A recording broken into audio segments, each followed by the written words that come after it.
আবারও mob justice. আমাদের এই ফ্যাসিস্ট রেজিমের পরে কি শিক্ষা হলো আমাদের?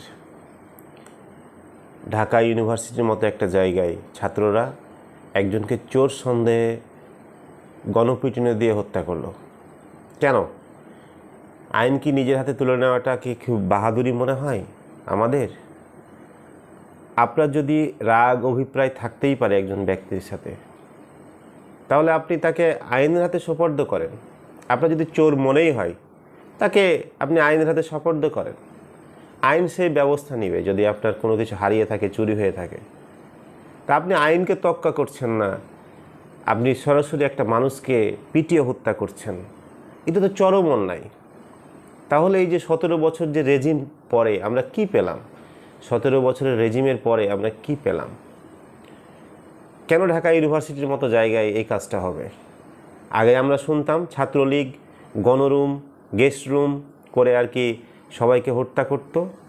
আবরার ফাহাদকে হত্যা করা হয়েছে।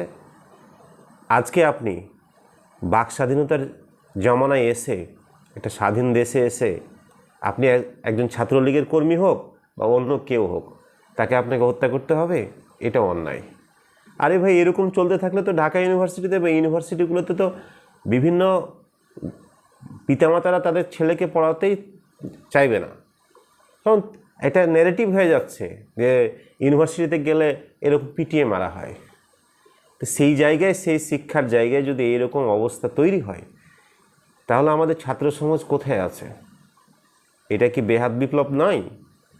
বিপ্লবের পরে যদি আমাদের এইরকম বিচার বহির্ভূত হত্যাকাণ্ড ইভেন ছাত্রদের কাছ থেকে হয়, যেই ছাত্ররা কয়দিন আগে একজন স্বৈরাচারী ফ্যাসিস্ট দানব সরকারকে পদচ্যুত ঘটালো, সেই ছাত্ররা আবার একজনের ওপরে নিপীড়ন চালাচ্ছে, তাহলে আমাদের ছাত্র ভাইদের নীতি নৈতিকতা এবং তাদের যে মনস্তাত্ত্বিক যে অবস্থাটা তারা কোথায় নিয়ে গেছে, এটা একজন ছাত্রদের কাছ থেকে কখনোই কাম্য না।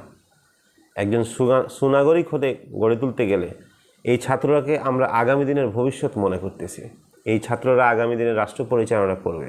কিভাবে করবে? যদি এইরকম চলতে থাকে, এটাও অন্যায়, এটা নিরসন করা দরকার। রাষ্ট্রপক্ষকে বলবো, খুবই কড়া আইন চালু করা হোক। ইউনিভার্সিটিগুলোতে রাজনীতির নামে যে অপসংস্কৃতি চলছে সেগুলোকে বন্ধ করা হোক। ডাকসু একটা সামাজিক সংগঠন, সামাজিক রাজনৈতিক একটা পরিবেশ তৈরি করা হোক। এখানে দলীয় কোনো লেজুর ভিত্তিক রাজনীতি যেন না থাকে। ছাত্ররা হবে সমাজ সংস্কারের কাজে। সেখান থেকে বড় হয়ে, সেইখান থেকে বের হয়ে স্টুডেন্ট লাইফ শেষ করে তখন তারা পলিটিক্সের সাথে সম্পৃক্ত হবে, দলীয় পলিটিক্সের সাথে সম্পৃক্ত হবে। যার যেটা মতাদর্শ সেই দিকে সে ধাবিত হবে। বাট এইরকম কার্যক্রম চলতে থাকলে আমাদের দেশের জন্য খুব ভয়ঙ্কর অশনি সংকট সামনের দিকে তৈরি হচ্ছে। এটা আমাদের মনে রাখতে হবে। এই মব জাস্টিসের সমাজ চলতে পারে না। রাষ্ট্র যেন এটার কঠোর একটা আইন, কঠোর একটা শাস্তি করা হোক। যারা এইভাবে নরকীয় হত্যাকাণ্ডে লিপ্ত ছিল তাদের আইনের আওতায় এনে সঠিক একটা বিচারের মাধ্যমে তাদেরকে খুব দ্রুত একটা শাস্তি ব্যবস্থা করা হোক। এই দ্রুত শাস্তিতে যখন ছাত্র সমাজ সারা বাংলাদেশ যখন দেখবে, তখন এইরকম মব জাস্টিস বা বিচার বহির্ভূত হত্যাকাণ্ড ঘটাতে সাহস পাবে না। এটা খুবই জরুরি, এটা খুবই জরুরি। আজকে ছাত্রদের অবস্থান কি দেখুন। তারা পড়াশোনা করবে, তারা সামনের দিকে এগোবে, তারা বিশ্ব সম্পর্কে জানবে, তারা রাজনৈতিকভাবে আরও সচেতন হবে, কিন্তু সেইখানে একজনকে পিটিয়ে মেরে ফেলা হচ্ছে।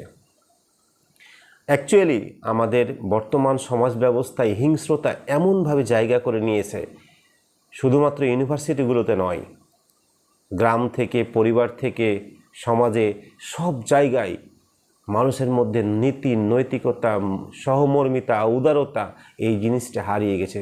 মানুষ সবাই হিংস্র হয়ে যাচ্ছে ডে বাই ডে। মানুষের ওপর ঝাঁপিয়ে পড়ছে। ন্যায় অন্যায় মানুষ বুঝতেই চাচ্ছে না, কিভাবে এটাকে সলিউশন করতে হয়, কিভাবে মানুষের সাথে ভালো বিহেভ করতে হয়। এই জিনিসগুলো ডে বাই ডে হারিয়ে যাচ্ছে। এগুলো পরিবার থেকে আমাদের শিক্ষা শুরু করা দরকার। কিন্তু সেইখানে আমরা কি করতেছি? একজন ইউনিভার্সিটিতে যখন স্টুডেন্ট ভর্তি হয় তখন সে নিজেকে মনে করে অনেক বাহাদুর। ইদানিং কিছুদিন আগে আমি এক জায়গায় গেছিলাম, সেখানে একটা স্টুডেন্ট পরিচয় দিচ্ছে আমি university student, private university student, মানে একটা ভাবসাব নিয়ে পরিচয় দিচ্ছে। কেন রে ভাই, আপনি ইউনিভার্সিটি স্টুডেন্ট, তো আপনার এত ভাবসাব দিয়ে পরিচয় দেওয়ার তো কিছু নেই। আপনারা আন্দোলন করেছেন, তার জন্য কি আপনারা দেশটা হাতে পেয়ে নিয়েছেন? বিষয়টা কিন্তু এরকম না। এই বেহাত বিপ্লবকে রক্ষা করা খুবই দরকার, কারণ এই সুযোগ আর আমাদের আসবে না। এই সুযোগ আমরা হেলাই হেরাতে চাই না। ছাত্র সমাজ, ছাত্র ভাইদের উদ্দেশ্যে বলবো, আপনারা সহনশীল হন, আপনারা রাজনৈতিক সচেতন হন, আপনারা দেশকে ভালোবাসুন, দেশের মানুষকে ভালোবাসুন, সমাজ সংস্কার, সমাজ বিনির্মাণে আপনারা কাজ করেন। এই রকম নরকীয় হত্যাকাণ্ডের সাথে আপনারা জড়িত হবেন না। এটা অনেক অন্যায়। এই অন্যায় আপনি কখনোই মাথা পেতে নিতে পারবেন না। যে অন্যায়ের বিরুদ্ধে আপনি সোচ্চার হয়ে একজন ফ্যাসিস্ট রেজিমকে আপনারা চেঞ্জ করেছেন ছাত্র জনতা মিলে, সেই অন্যায় আপনারা নিজেরাই করবেন, এটা কখনোই দেশের সচেতন নাগরিক হিসাবে কেউ আপনাদেরকে এইটা প্রশ্রয় দেবে না। এটা প্রশ্রয় দেওয়ার কোনো সুযোগ নেই। So be careful. এইরকম বিচার বহির্ভূত হত্যাকাণ্ড থেকে বিরত থাকুন। রাষ্ট্রপক্ষ যারা রাষ্ট্রে ক্ষমতায় আছে বর্তমানে, তাদের এখনই সুযোগ, একটা কঠোর আইন, একটা কঠোর নির্দেশনা যেন তৈরি করে, সেই কাঠামোর মধ্য দিয়ে যেন এই সমস্ত হত্যাকাণ্ড যেন বন্ধ হয়। আমরা সুন্দর একটা সমাজ দেখতে চাই, সুন্দর শিক্ষার পরিবেশ, বিশ্ববিদ্যালয়ের পরিবেশগুলো দেখতে চাই। সবাইকে ধন্যবাদ।